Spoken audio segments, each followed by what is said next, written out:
આજે નારળીમાં ખાતર નાખી પાણી પાઈ દીધું. રામ રામ ડાયરાને સ્વાગત છે નવા મિની બ્લોગમાં. તો અત્યારમાં આપણે ખામણા કરવાનું કામ હાલતો હતો. દાળિયા હતા એ ખામણા કરતા હતા.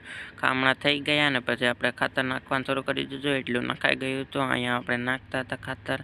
હજી આણીપાનું એટલું રહ્યું છે. દિયાત મેં ગયો અને બધામાં ખાતર નખાઈ ગયું છે. હવે બુરવાનું બાકી હતું. એ કાલે સવારે બુરવાનું છે. વરસાદના કારણે પાણી હજી ભર્યું હતું. The next day. Good morning બધા મિત્રોને. બીજું તો ચૂકી ગયો અને કાલે ખાતર નાખી દીધો હતો એટલે આજે પાણી ચડાવી દીધું છે. પાણી અત્યારે જોયું તો હવે આણી વલ્લી પાણી બધું નારળિયું પી ગયું છે. પાણી વાળ્યા છે. ખાતર નાખ્યું હતું એટલે આણી પાણી 3 નારળિયું જોયું. The next day. Good morning બધા મિત્રોને. બીજું દિવસ ચૂકી ગયા અને કાલે નારળિયું પાઈ દીધું છે. નારળિયું બધું પી ગયું હતું અને અત્યારે આપણે ઢોરને નેન કરવા આવી ગયા છે. હાંજું થઈ ગયું ને આપણે 6-7 દિવસ પહેલાંનો વરસાદ બંધ થઈ ગયો તો હજી ખેતરમાં ફૂલ પાણી ભર્યું હતું. અહીંયા નારળિયાના પાના હતા હળગ્યા હતા. હજી પાણી ભર્યું હતું. તો મિત્રો આજનો મિની બ્લોગ વિડીયો કેવો લાગ્યો કમેન્ટ કરીને જરૂર જણાવજો. પૂરો બ્લોગ વિડીયો આપણી યુટ્યુબ ચેનલ પીયુષ બ્લોગમાં આવી ગઈ.